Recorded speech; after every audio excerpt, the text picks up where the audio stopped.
The first thing he did was attack Panama, Greenland, Denmark, Canada, allies. $11 trillion since this all began, maybe regained a little bit of it, but has lost all of that. And the bad actor, which is China. People that he's serious. I think he's shown people that he's crazy, he's mercurial. We've got another CNN panel to hop into where we're going to discuss, did we gain anything from this chaotic week of Trump tariffs, or was it all truly for nothing? So strap in, leave us a like on the video if you can. It helps us grow, and let's get to the bottom of this all once and for all. One of the things that's happened is that the United States has lost, like, is it $1 trillion or $11 trillion since this all began, maybe regained a little bit of it, but has lost all of that, and not a single trade deal has been struck. No, and the reason why they haven't been struck is because lowering the headline tariff number is the easy bit. The 90 days is now going to be dealing really with the non-tariff barriers, the rules on procurement, who can own what this and that and the other. It's difficult stuff. It's very, very difficult. But I have a question, and I'd like to address it to my dear and good friend, Mr. Jennings. This is it. Today, the president gave a 90-day moratorium. Why did he not last week, when he did his show and tell with his list, say then, this is going to be the tariffs in 90 days.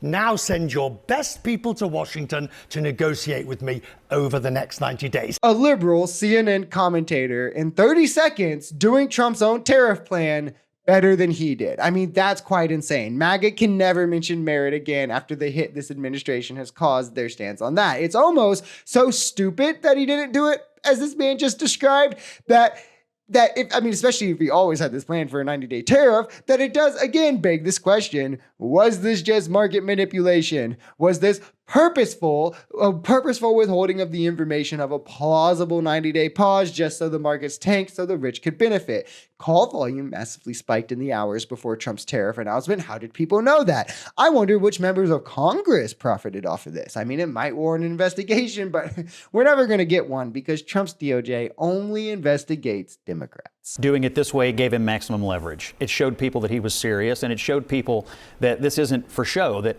if you don't deal with us, we are willing to act here.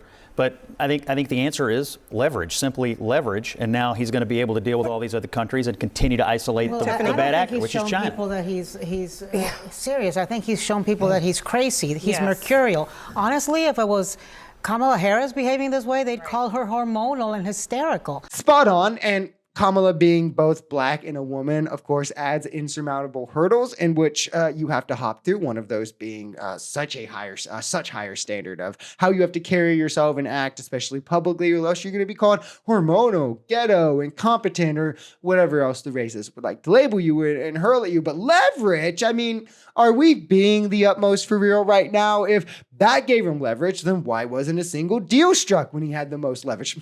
I'll tell you why, right? He showed his hand at being crazy and irrational, but not at being a good deal maker. Art of the deal. I mean, he's now threatened tariffs multiple times, pushed back the date on even starting it twice, folded in trade talks with Canada along the way, and now walked the tariffs back with zero concrete deals to show for it, but trillions of dollars wiped out of the economy. If anything, he's losing leverage by the day. If countries hold out long enough, Trump's going to walk the tariffs back. So why would they negotiate? The first thing he did was attack Panama, Greenland, Denmark, Canada, allies, abandon Ukraine, cozy up to Russia. It's been one thing to after another.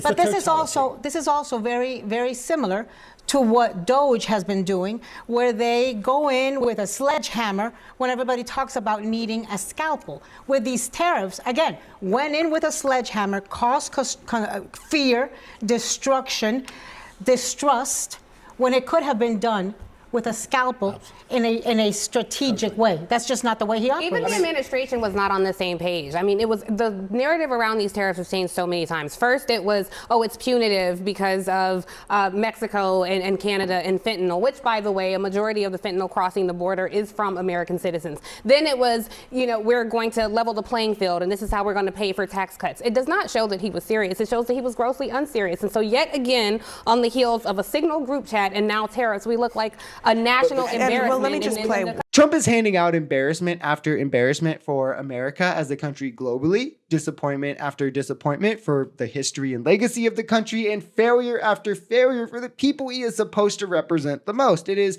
categorically a massive disaster on every level. We're, 60 days in, not even 60 days in, and we've seen corruption like never before, incompetence like never before, chaos like never before. I mean, Trump is directing the DOJ through an executive order to investigate political enemies just for crossing him. He's appointing unqualified family members to the highest level positions in his cabinet. His cabinet is leaking classified battle plans. He's firing nuclear code workers, realizing they messed up and then having to rush to rehire them, threatening our allies, rolling out chaotic tariff disasters. Like Trump said, there would be so much winning when he took the office that we would get tired of it. And I'm starting to think that when he said that, he was talking to Russia and China and not us.